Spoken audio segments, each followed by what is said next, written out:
soyons pas trop surpris par le ton et surtout la provocation journalistique. Mais cela va nous aider certainement à débattre de façon efficace. Merci en tout cas pour votre service. Excellences, chers collègues et frères, chefs d'État du Bénin, cher Patrice Talon du Burkina Faso, cher Marc-Christian Kaboré, de la Côte d'Ivoire, cher Alassane Ouattara, du Niger, cher Mamadou Issoufou, du Togo, cher Faure Gnassingbé, monsieur le Premier ministre Boubou Cissé, de la République sœur du Mali,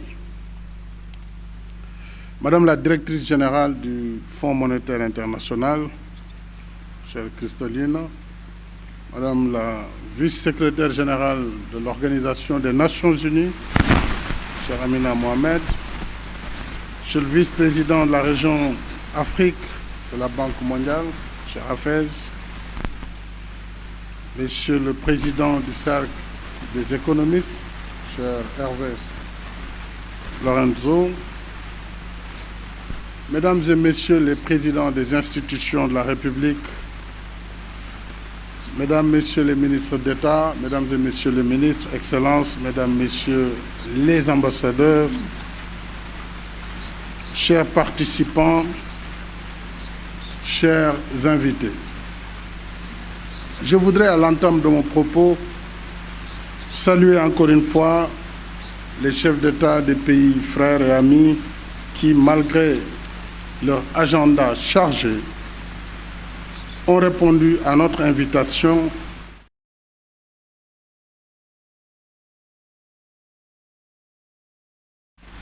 Merci donc, chers frères, pour cette présence. Votre participation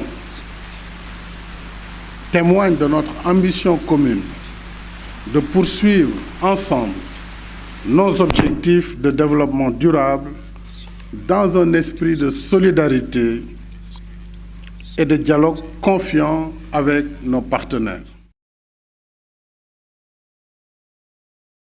Je souhaite une chaleureuse bienvenue au pays de la Teranga. Je salue et remercie Madame Kristalina Georgieva pour sa participation et surtout cette première visite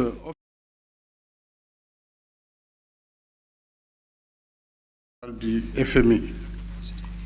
Je vous renouvelle, chère Kristalina, mes sincères félicitations ainsi que mes vœux de succès dans l'exercice. Merci également à notre sœur, Madame Amina Mohamed, secrétaire général adjoint des Nations Unies, pour sa présence. Et merci à notre frère Hafez Ghanen de la Banque pour la participation appréciée. Et merci surtout au Cercle des économistes, qui a été également un partenaire dynamique pour l'organisation de cette conférence. En organisant ces assises sur la thématique d'aide et développement, nous voulons offrir l'occasion d'échanges approfondis, d'échanges posés et sereins sur une question qui a toujours été et qui restera essentielle en matière de politique économique. En effet, dans l'histoire des nations, la question de la dette des États a souvent nourri interrogations et débats, voire controverses, aussi bien entre spécialistes qu'au sein des opinions publiques. La problématique se pose encore de nos jours et dans tous les pays, et peut-être de façon plus critique encore dans les pays en développement, au regard des besoins immenses et urgents en investissement pour le présent et pour l'avenir. L'Afrique est un exemple illustratif. D'ici 2050, la population du continent va doubler pour dépasser le seuil de 2 milliards d'habitants contre 1,3 milliard aujourd'hui. Ce doublement de la population africaine en une génération fera ainsi du continent le premier réservoir mondial de main-d'œuvre, d'où une réelle opportunité pour accélérer notre marche vers le développement. Je dis opportunité, parce que pour mettre à profit ce dividende démographique, il nous faut investir, encore investir et toujours investir, et beaucoup investir. Il nous faut investir dans l'éducation et la formation pour des ressources humaines qualifiées, aptes à satisfaire les besoins du marché, à entreprendre et à créer des activités génératrices d'emplois et de richesses. Investir aussi et massivement dans les infrastructures physiques et immatérielles. Rien que dans le domaine stratégique des infrastructures, les besoins en investissement de l'Afrique sont estimés à plus de 150 milliards de dollars par an, alors que les ressources que nous y consacrons annuellement font environ 75 milliards. Donc c'est la moitié.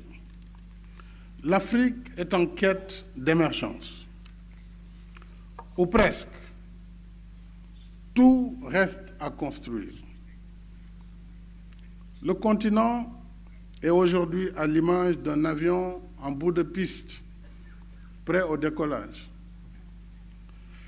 Il a besoin de toutes ses forces, d'une forte poussée pour accroître sa portance, vaincre, bien sûr, les résistances.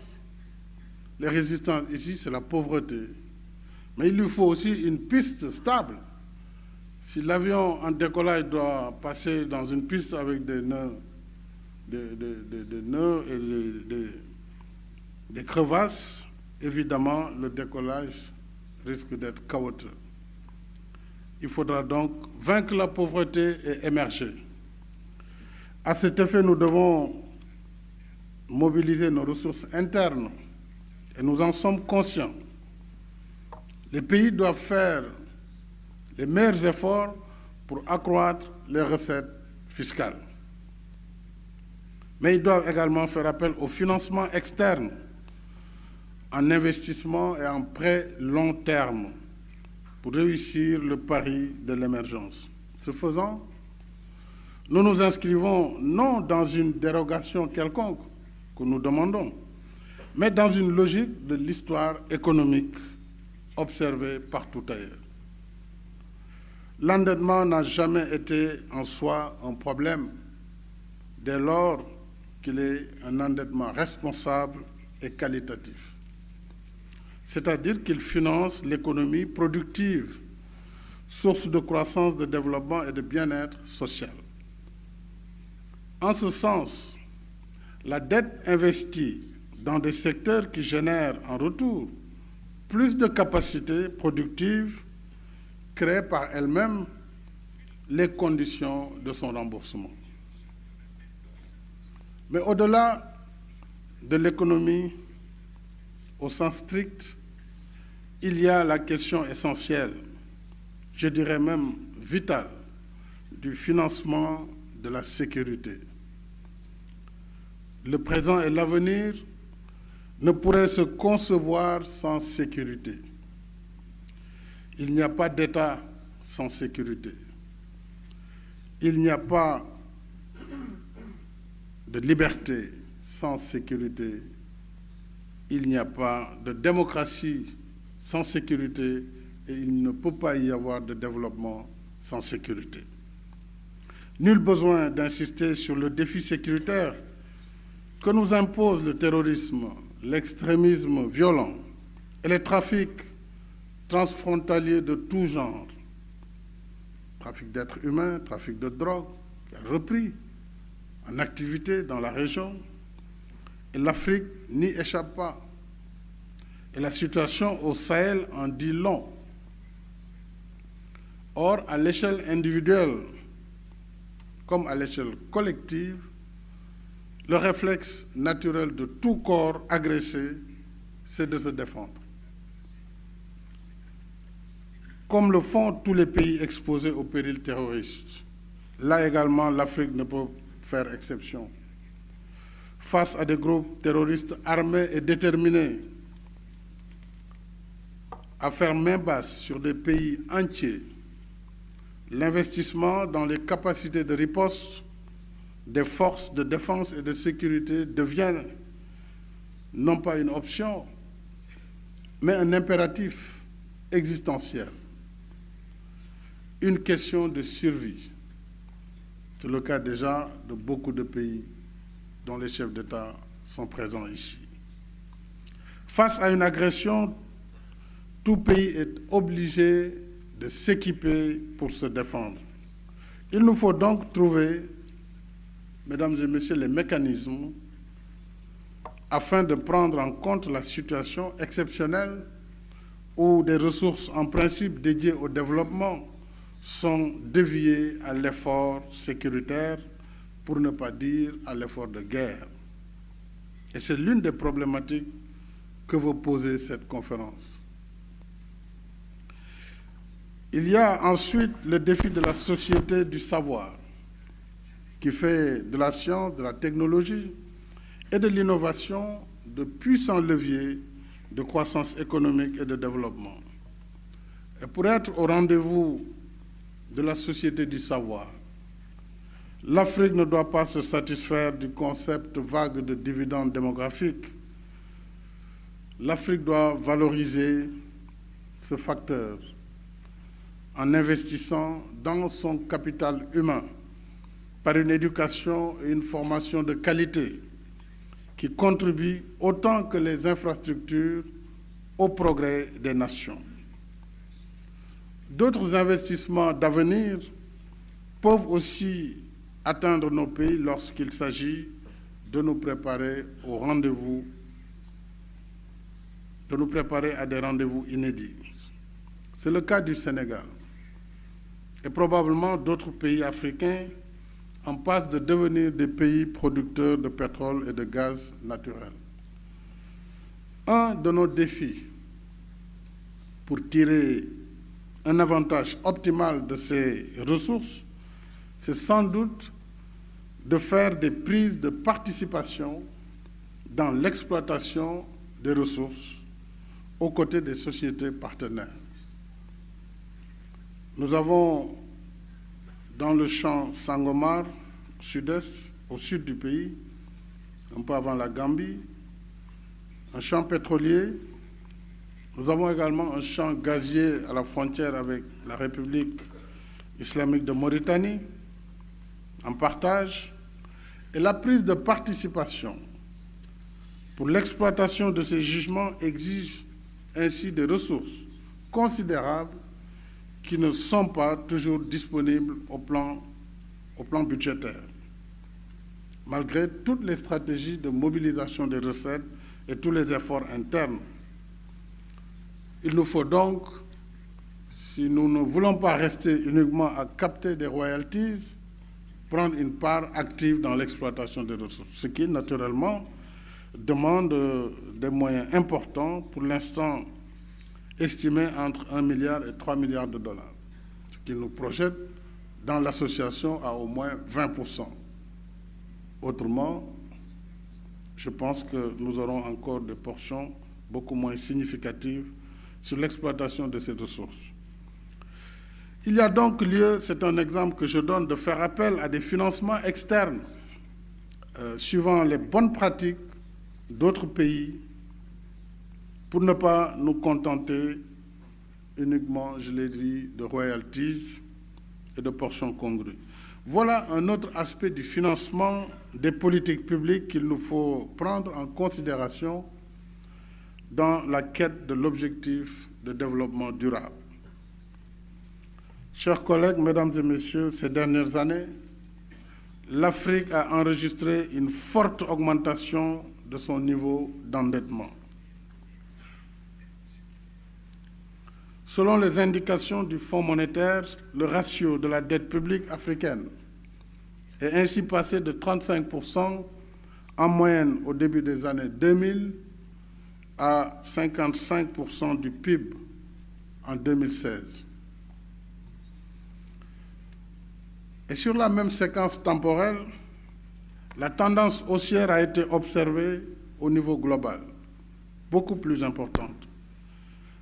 L'endettement public et privé au niveau global a atteint en 2018 un niveau record de 184 000 milliards, donc 184 trillions pour parler comme les anglo-saxons, 184 000 milliards de dollars américains, soit 225% du PIB mondial. On parle en Afrique de 55% du PIB, le surendettement de l'Afrique. Donc on voit bien que sur la dette, l'Afrique n'est pas une exception. En réalité, ce qui handicape le continent, ce sont surtout les préjugés et le regard stigmatisant posé sur lui lorsqu'il s'agit d'investir en Afrique. La perception du risque est toujours exagérée. Les notations sont exagérées, ce qui a pour conséquence immédiate le renchérissement du loyer d'argent et le renchérissement naturellement de l'investissement. Or, à vrai dire, le risque en Afrique n'est pas plus élevé que dans d'autres régions du monde, je le dis souvent, parce que quelles que soient les difficultés, mais les Africains payent leurs dettes. Malgré tout cela. Ensemble, il nous faut donc rechercher les moyens de déconstruire cette perception largement répandue en matière d'investissement et d'endettement de l'Afrique. D'autre part, il n'est pas rare que des critiques s'élèvent contre les gouvernements au motif que la dette est aujourd'hui un fardeau pour les générations futures. On entend ce discours au quotidien. Des pays sans dette. Or, une dette soutenable est moins une affaire de solidarité intergénérationnelle que d'utilisation des ressources à des fins de développement, ça c'est d'une part, mais aussi de solvabilité de l'État, d'autre part. C'est-à-dire si on a la capacité de mobiliser des moyens pour rembourser les emprunts, je ne vois pas où est le problème. Il ne faut pas dire qu'on laisse à l'avenir, aux générations futures, une dette colossale, mais on laisse aussi des infrastructures, on laisse des actifs. Et il faut qu'il y ait une balance entre les actifs qui ont été acquis par la dette et la dette elle-même, sinon le solde, il n'est pas équilibré. Je parle de la dette qui est utilisée pour l'investissement productif. Je ne parle pas d'une dette qui serait utilisée pour du fonctionnement. Ça, c'est la mauvaise dette qu'il faut éviter pour les pays. En tout état de cause, des questions de fond me semblent aujourd'hui inévitables si nous voulons faire prospérer le partenariat pour le développement. Alors, comment financer les investissements d'aujourd'hui et de demain sans mettre en cause la viabilité financière et budgétaire de nos États? Une question fondamentale. Et ceci à moyen et long terme. Quel niveau de déficit public et quel niveau d'endettement pour nos pays au stade actuel de leur développement? Ça, c'est une problématique qui est sur la table. Évidemment, ce débat, ce n'est pas un procès contre les partenaires, hein, qu'on s'entende bien. Nous devons discuter de choses qui nous concernent tous. Et donc, c'est à l'issue de la confrontation de ces idées que nous arriverons à des conclusions qui pourront nous permettre d'avancer ensemble, puisque nous sommes ensemble, soit partenaires multilatéraux, bilatéraux ou États, nous sommes tous embarqués, j'allais dire, dans la même barque. Par conséquent, je disais tantôt, est-il équitable et pertinent, s'agissant des critères de convergence, d'appliquer les mêmes critères pour les pays en développement où tout est à réaliser, tout ou presque, et les pays développés ayant déjà terminé leur processus d'accumulation de capital? C'est une question pertinente. Est-ce que les pays de l'UEMOA doivent avoir les mêmes critères que ceux de l'Union européenne? Bonne question. Solde budgétaire 3%. Pas plus de 3%. C'est une grande question. Voilà la problématique. Est-ce que les plafonds d'endettement tels qu'ils ont été fixés jusque-là, en particulier à l'UEMOA, sont pertinents aujourd'hui? Il ne s'agit pas d'engager une aventure vers un endettement non contrôlé, mais il s'agit de défaire les chaînes qui nous empêchent de décoller économiquement lorsqu'on a l'ambition de porter des projets novateurs pour nos pays. Voilà quelques exemples et quelques problématiques que je voudrais soumettre à l'attention de notre conférence. Ce faisant, je réaffirme en même temps l'esprit de convivialité. Nous sommes quand même au pays de la Teranga. On n'a pas invité les gens pour... Il faut de la convivialité.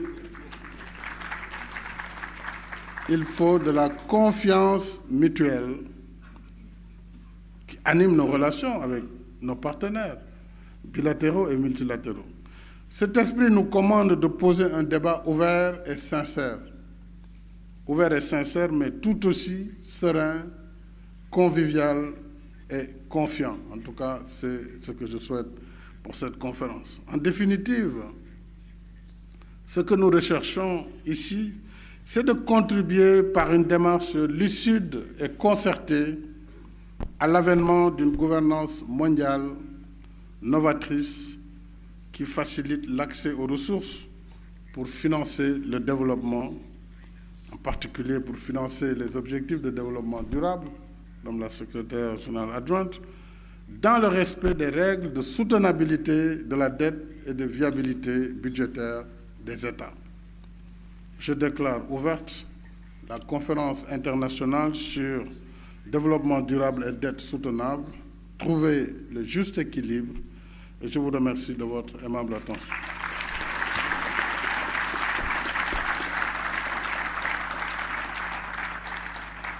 Merci. Je vais essayer